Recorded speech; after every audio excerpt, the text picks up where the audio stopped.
Brodes Media. I don't know which part of the night was most exciting for me. There's multiple different options.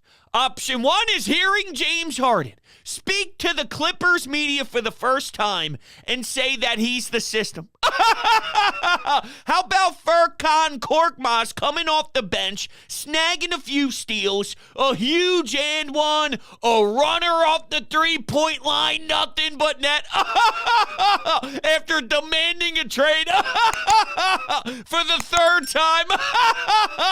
Oh, it's outrageous. So what did I see in this basketball game? I saw balanced scoring. Your starters outside of DeAnthony Melton were ridiculous. 23 points, 28 points, 23 points, 18 points. I saw a lot of everything from pretty much everyone outside of DeAnthony Melton. I'd say that it's been a rocky start to the season for him. Hasn't really established any sort of momentum yet and really can't find consistency out there on the floor. Maybe he's just struggling with figuring out this new identity as a team under Nick Nurse. But I'll tell you what, I'm enjoying every single second of it. Defensively speaking, they're running guys off the three-point line. Their rotations are intense. They are active nonstop.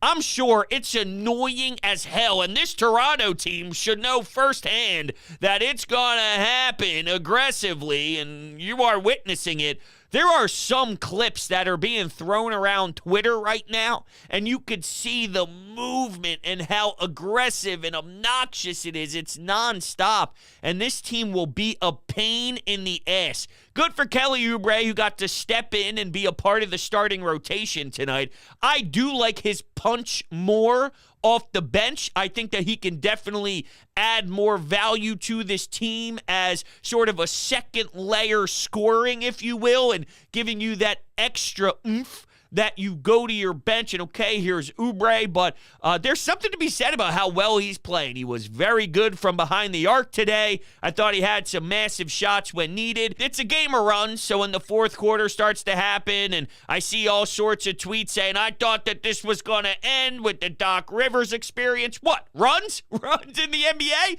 Now, of course there's going to be runs by the other team. It's can you stop the bleeding early enough so the other team doesn't gain any sort of life thinking that they really have a shot to steal this one.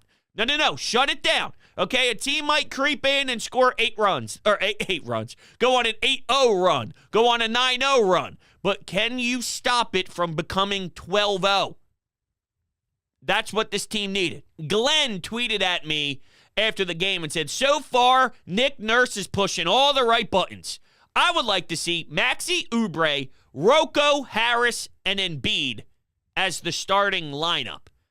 So what you're saying is you don't want DeAnthony Melton in there, and you would slot Oubre in there? I don't know how I feel about any of these three, and Morris and Batum and Rocco. I think what you have to do is plug and play and see what can work. I don't know if I want to jump right into Oubre starting. Maybe eventually I get there. Now is the time to experiment, though, and you have the flexibility of just trying different things and searching out different rotations. I don't even know where Furkan Korkmaz stands in all of this. Maybe Nick Nurse saw something that he liked. Maybe Furkan is so pissed and so aggravated that he's ready to go out on the floor and dominate the hardwood again. I don't know. I'm just spitballing. I don't know. Sure, one of those guys might slot into PJ Tucker's role and keep Oubre on the bench. I don't like DeAnthony Melton right now, but I'm not saying I'm giving up on him yet. He does bring something to the table.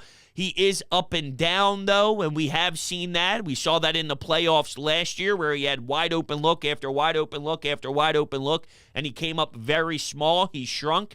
So I'm not saying that that's impossible by the end of time. I'm willing to give that a look, and I'm willing to give that a possible attempt, just like anything else. It's just nothing that I'm going to say, okay, I'm nailing this down, and this is solidified fully. Nothing solidified fully other than Tobias Harris, Tyrese Maxey, and Joel Embiid. The rest, let's figure it out. And Oubre might win me over. He might become you have to factor him in and give him more minutes. He's a great cutter. He's willing to work hard on the defensive end. I saw him try and get in the lane and take a charge, and there be an offensive foul. Instead, unfortunately, they caught it on him. But that type of stuff is respected, and it's highlighted, and it's noted by the coaching staff, and they recognize that he's buying in. And you could tell that he's definitely upset with maybe how the offseason went, realizing that, dude, I average X amount of points in this league. In what world am I disrespected this much? It seems like that is really fueling him. And I've had my concerns because I wondered, what is the rest of the NBA world seeing? Why are they letting a guy like that just go untouched and nobody is willing to commit to a Kelly Oubre? There has to be a reason why. Well, so far, I'm only judging this off of the 4 games that we have watched. He's been electric, and he's been fantastic, and he's got a goofy personality that works when you're winning and when you're playing your game. I've been very thrilled with his energy and very enamored by his shot-making ability, and sometimes you just need that guy to pop from 3 and let it rain. Sometimes you just need that dude who's going to dribble and say, you know what, I'm taking this shot. You saw that the one replay, he was looking around the perimeter as if he was going to shoot. Little smirk on his face, cashes it in. You know what I'm saying? I saw, who was it? Was it Dick on defense? A little Oubre on Dick action? I wouldn't put that on my bingo card when watching NBA action today. Oubre with the speed and the attack on Dick. That's it. That's my NBA action. I didn't expect Furkan either, though. I don't know what the hell is going to happen on a night-to-night basis. LeBron James is still doing his thing at age 93, so I guess I can't rule anything out. James Harden thinks he's the system. That guy is a clown. That guy's an absolute fraud. What a joke. What a nightmare. When he walked into the locker room the first time and he dapped up Russell Westbrook, and you could see the rest of the teammates sitting in their chairs by their stall and giving weird faces, the energy's off, dude. The vibe's off. It was extremely awkward. That's not the right way. If it was, oh, boys, yo, this is going to be unbelievable. Dude, there's energy in that room. There's smiles. He's walking in all slow. They got to be thinking, what the hell did we get ourselves into? This guy is not bought in the right way. Dude, we gave you and Joel Embiid everything last year.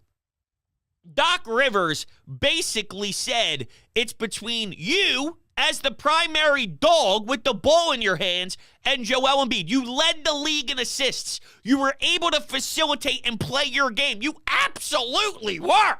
How can you say you weren't?